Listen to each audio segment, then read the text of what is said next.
YouTube, Ohsama here. Welcome to my review for King-ohger episode 26. So this was the big finale to the Bugnarok arc. If I didn't know about the recent news, I would probably be saying how yet another episode that feels like a finale. And that was on purpose, as if you didn't know after this, and you can tell by the preview too, we're getting a 2-year time jump where we're going to be heading into a new era with new villains, as well as our upcoming King-ohger crossover. But yeah, this kind of like sectioned things off for the current storylines. There is still some threads dangling in regards to Fury of the Gods, as well as stuff like Yellow's parents, which I'm sure will be addressed, not to mention the fact that it seems like some of this new villain stuff will be tied to existing stuff, and we're also keeping around the villain who basically is like the Brajira of the series, whose name I can't remember. It's like something Jim or something. Kame Jim. I don't know. I don't remember any of the villains' names. But regardless, it seems like, you know, there's going to be ties between the two arcs, and so there is some unfinished business. But in general, this closes off a lot of the series, and it does it in a really good way. A little bit like underwhelming in terms of the battle between Jeremy and Bugnarok. Like I thought it was going to go on a little bit longer and feel a little bit more epic, but that's kind of ultimately superficial stuff, as I think the meaning was still there. I just thought it was going to have a little bit more impact. It kind of felt like it was over a little bit quickly, but still a good episode. Like, we left off, and Jeremy and the rest were going to fight Bugnarok, but then he kind of basically challenges him to trial by combat. Well, not trial by combat, but you know what I mean, like for the control of the Bugnarok kingdom. And like, for good faith, he hands over his morpher briefly, and then he makes the plea to Gira and the others that if he wins, he wants to be king of the Bugnarok and be the sixth kingdom that bridges the gap of everything. And then that ultimately leads, I mean, they agree ultimately once they figure out, like, okay, we have to do approval, and we have to, find a place for you, which they find this underground place, which I think is a pretty commonly used Toku location. I think they use it a lot of the times for Helheim and stuff like that.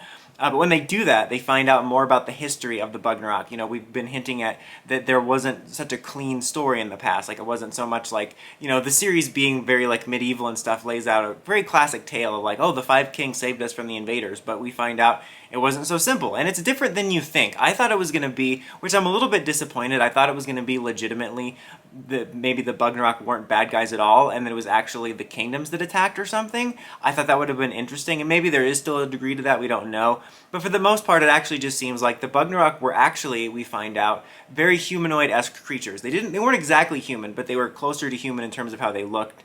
And they were basically a different community or a different species that shared the planet with the humans of Terra. And, they didn't get along with them so much, but the conflict was stoked by the Kame Jim guy. They basically, like Brajira, he was kind of pulling the strings. He was like, it was me, Barry. And he's the one that engineered the conflict for them to hate each other. And as a result, you have this conflict that goes on for years, and you have this parallel of everybody in the kingdoms working with the Shoe Gods, while the Bugnarok ate the Shoe Gods' souls, and they show all the husks of like the cicada ones from Fury of the Gods that they've been eating, which transform them into the monsters. A really surprisingly deep and interesting backstory for the Bugnarok, and a lot coming at you all at once. But after all that is found out and everything is set up for Jeremy to become king, he has the fight with Bugnarok. A pretty epic fight, again, as usual. They have very cinematic fights. He does this really cool, like, Doc Ock thing with the spider arms. And, again, he ultimately wins, and a very tragic but meaningful scene where he gets Bugnarok to admit, like, he's like, I know you're being stubborn. I know you just want to work together. You know, we can start over together. We can do this. And just as they get him to agree, along with Gira and Jeremy, he gets betrayed by Kame Jim, who kills him. Just brutal. And like, they made Bugnarok such an interesting character there right at the end. That was the thing I kept thinking about all throughout this episode, about how, as much as I love what's going on, and I just love what the series has done overall, there definitely is a bit of a pacing issue where, even though I liked that we had the villains in the background for a while, and that we focused on the Rackleys and kingdom drama, because I thought that was really unique for Sentai, it sucks that like the Bugnarok just became interesting all at once. Like, within 2 episodes, we learn everything interesting about them, and now we're moving on. Again, I'm sure there's going to be more ties, because this villain is sticking around. Even though he's destroyed at the end of this, he's going to be sticking around based on the poster.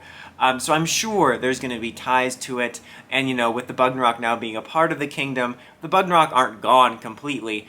But it is just kind of a shame that, like, I feel that this arc could have gone on a little bit longer, and that they were kind of almost treated like generic villains, and then everything became interesting just as we're about to sort of change things. Again, I'm sure that there'll be more, and I'll wait for full judgment until the series is over, but I just couldn't help but think about that, especially Bugnarok as a villain became just so interesting just in these last couple episodes. But they form the big 20 god combination, even though it's like a lesser powerful version because they're not all piloting it, but they destroy him for now, and Jeremy makes his announcement into the kingdom to very little fanfare, and of course we have our favorite little twerp villager getting all upset about it, but it sets the stage for our time jump. I mean, it was a really solid episode. I really liked it a lot. I would give it a 4 out of 5. You know, that's the pretty standard score for this because this series is usually just pretty great. Sometimes it's just shy of greatness. I think I've given a couple 5s to the series, but just not quite there just because I felt that some things felt a little rushed. I felt the battle felt a little bit anticlimactic, even though it was well done cinematically.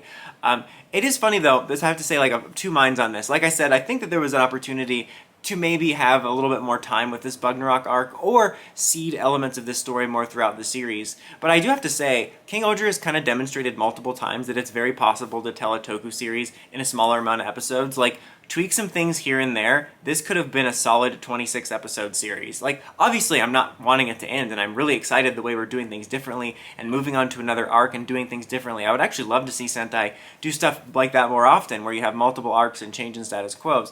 But I'm just saying is, like, I especially think when it comes to Power Rangers, there's this boxed in mindset that, like, you need 50 episodes, and it's like, you don't really. You can do things with a smaller episode count.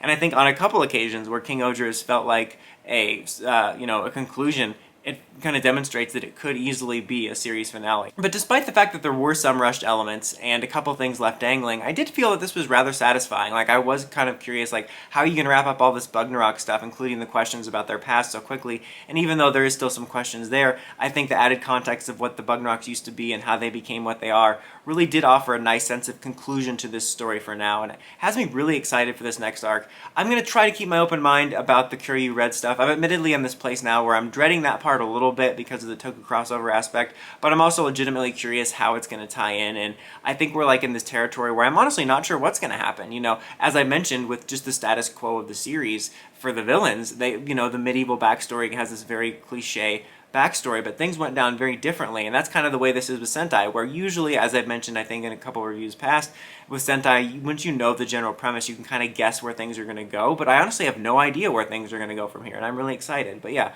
what did you guys think of this week's episode? Did you think it was a solid conclusion to the current era? Are you looking forward to the upcoming time jump? Let me know in the comments as always. Until next time, don't forget to like, comment, subscribe, and climb the steps and ring that bell so you get notifications for my videos. Dawson Ryder, signing out.